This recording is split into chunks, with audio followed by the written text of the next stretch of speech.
കേരളത്തിൽ നവംബർ 1 മുതൽ revenue card ലഭ്യമാകും. കേരളത്തിലെ ഡിജിറ്റൽ റീസർവേ പൂർത്തീകരിച്ചിട്ടുള്ള എല്ലാ വില്ലേജ് ഓഫീസുകളിലും നവംബർ 1 മുതൽ റവന്യൂ കാർഡ് ലഭ്യമാകുന്നതായിരിക്കും. QR കോഡ് ഘടിപ്പിച്ച 10 അക്ക നമ്പറുള്ള കാർഡായിരിക്കും ലഭിക്കുക.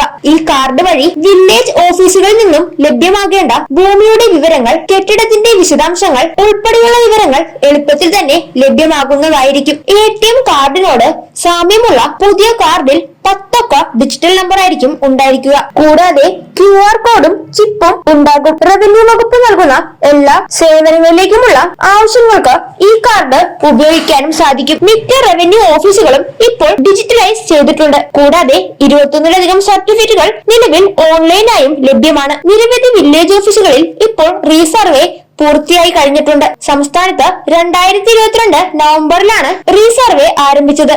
ഇപ്പോൾ ഇത് അവസാന ഘട്ടത്തിലേക്ക് അടുക്കുകയുമാണ്. കൂടാതെ ഭൂമി വിൽക്കുകയോ ഭാഗികപ്പെടുത്തുകയോ ചെയ്യുകയാണെങ്കിൽ ആ വിവരങ്ങൾ കാർഡിൽ വ്യത്യാസം വരുത്തേണ്ടതുണ്ട്. ഈ കാർഡ് മുഖേന വരുമാന സർട്ടിഫിക്കറ്റ്, ബാധ്യത സർട്ടിഫിക്കറ്റ്, കൈവകാശ സർട്ടിഫിക്കറ്റ് തുടങ്ങിയവ എളുപ്പത്തിൽ തന്നെ നേടാനും സാധിക്കുന്നതാണ്. ഇതുമായി ബന്ധപ്പെട്ട കൂടുതൽ വിശദാംശങ്ങൾ ശരിയായ രീതിയിൽ തന്നെ മനസ്സിലാക്കിയതിനു ശേഷം ഇവ ഉപയോഗിക്കുക.